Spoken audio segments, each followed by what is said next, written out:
Your final score as Colgate defeats NJIT 69-51. We're with head coach Mike Lane. And coach, certainly a tough result for your squad. There were moments that your team were playing hard, but it looked like Colgate really got themselves into a mode, especially in the second half where their offensive efficiency really rose. I know defense seemed like it was the name of the game tonight, and do you feel like that was just a big area where you guys fell a little short here this evening? Yeah, we didn't guard a thing. Quite honestly, we didn't guard anything in the first half. They just were less efficient, is what you said. There was many times during that first half that I felt like, oh my God, it's 8, and it felt like it was 12. 10 or something, and it just felt like 20. We just weren't guarding, and we just got them to miss at least a couple times. But they got the ball exactly where they wanted to. They were getting right. They were getting the kids who wanted to drive, drove. The kids who wanted to shoot, shot it. The kids who wanted to post up got deep post ups. We just did not do much to stop their offense all night. No, and I know for them, they were really efficient throughout most of the game. Colgate, you knew number 5, Glembieski, she was obviously going to do what she was capable of doing. Number 11, McMillan, really stepped it up in the second half. But I did have to ask, too, because I thought number 20, Paul, for them, hit some big three-point baskets. It looked like, especially in the first half, you were like 3, maybe a possession or 2 behind. And then she hits a 3-point basket. Did you feel like those were just killer moments for you throughout the game? Absolutely, because that's the one thing she does. She shoots 75% of her shots from 3. One time we didn't communicate in transition, and 2 kids run to the ball, and so she's wide open at the arc. Another play, miscommunication, she's wide open. We were not engaged for whatever reason. We were not locked in. We were not communicating, and against any team, that's going to hurt you, and that's what Colgate did. They're a good team. They took advantage of our mistakes, and like you said, when we had a chance to make it a game, make it competitive, get some energy on our side, I think we made bad plays in allowing them to make a good play. Again, hats off to them. They hit the shot, but that's still not the shot we should be giving up in that situation. She might have missed the 3, and you're like, oh, okay, not too bad. Well, no, from a coaching perspective, that shot should have never happened, and it was happening all night, unfortunately. And this was game 2. You kept your turnovers in check. Outside of the first quarter, I think you were on 8, and then you ended up with 13. So certainly no need to go down that road. Right. But there were a lot of layups left out there. I know there were some moments you guys did get to the free throw line, left a couple free throws. Look, it happens, but it finally in the second half, the 3-point basket started to fall a little bit. I know Reese just hit 2.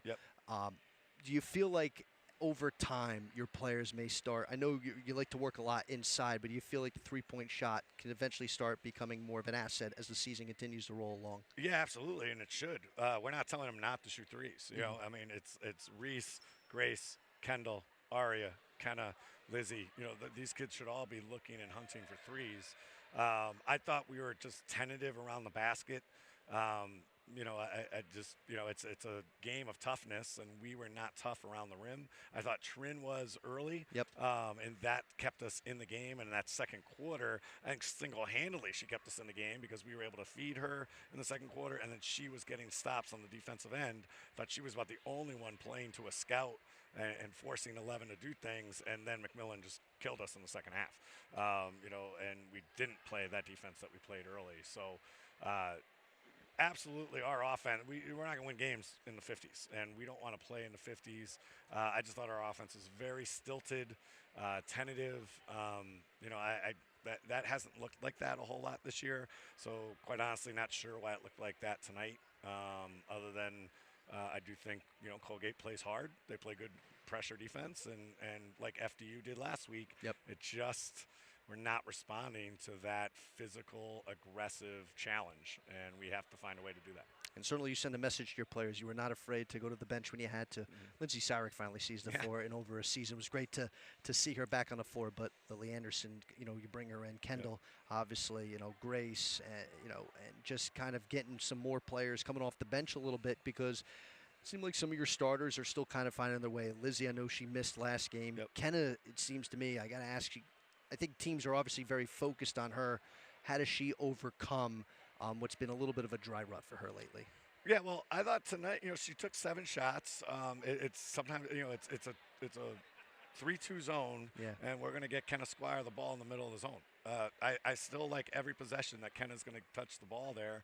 I just thought she was tentative in making some decisions. Her first drive, she kind of faded away, and I think that's a tone setter. It's just you gotta go right at them, and I think that she just has to be more aggressive. She's played maybe like second fiddle to some of the kids. Obviously, has been an important part of the offense since she's been here, but a little bit like she's on top of the scout, Right. and that's who she has to be for us. She's got to be kind of like that number one starting pitcher. Like, Oh, yeah, we absolutely. got to rely on her. Like, you got to give us something every night, and she's got to find a way to fight through that expectation or that pressure on herself. But I liked how she was getting touches. I'd Oh, yeah. love her to get those touches all day. I think, you saw her start the second half. She turned around, shot the ball, turned around, attacked.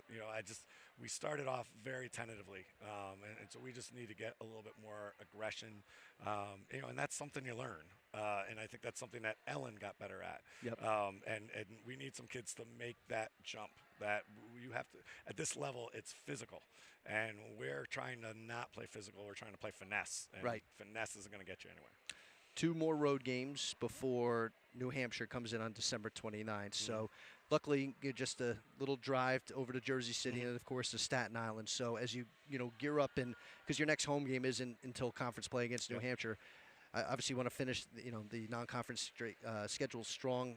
What do you look to focus here over these next 2 games, getting ready for that New Hampshire game on the 29th? Well, we just got to be tougher, quite honestly, and smarter. I didn't think we played very smart early. Like I said, our communication was really bad. Right. We weren't engaged enough. So those are the 2 things that we're always working on. We just got to play with a little bit more energy. Our energy seemed just tentative all night. It's just the word I keep on going back Right. to.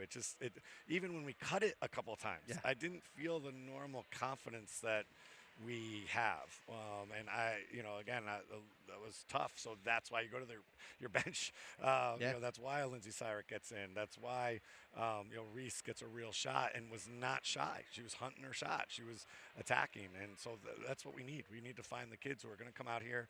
They're going to not let the drivers drive. They're not going to let the shooters shoot.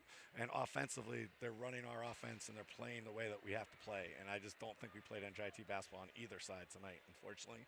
We do have 2 games to fix that. Yeah. And that's we gotta fix it. All the confidence, of course, to get it done, take care of business at St. Peter's and Wagner, and then get ready to take on New Hampshire here at the end of the month. As always, Coach, thanks for stopping by. All right, thanks, Mike. All right, that's head coach Mike Lane.